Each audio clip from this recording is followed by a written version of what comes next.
the OC and the Bengals make a run to the Super Bowl and everything, that he definitely could be a head coach next year. Which is funny how that switches because Lou Anarumo was a highly sought after head coach in Canada last year, and he's not getting. I don't even think he's getting any interviews this year. It's funny how it changes from year to year. Yeah, I think unfortunately this has just become such an offensive oriented league that's Right. the direction most not all, because obviously Antonio Pierce got the job in Las Vegas and he's a defensive guy. But I think that was also a different circumstance where he really did do a nice job in that interim role, and everybody had some buy-in. So I think it was a no-brainer for them. Lou's age probably works against him as well.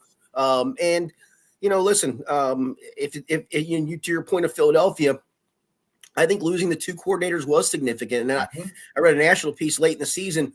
Was the 10-1 start for Philadelphia more the outlier than the finish? Was the finish really where this team was really going to head with two new coordinators? And, they made some play calling changes in season.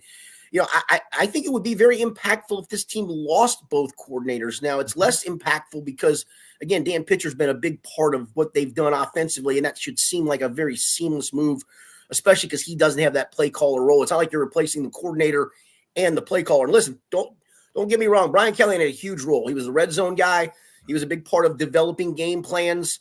He just wasn't the one that specifically called plays on game day. That was Zach Taylor's role and will continue to be.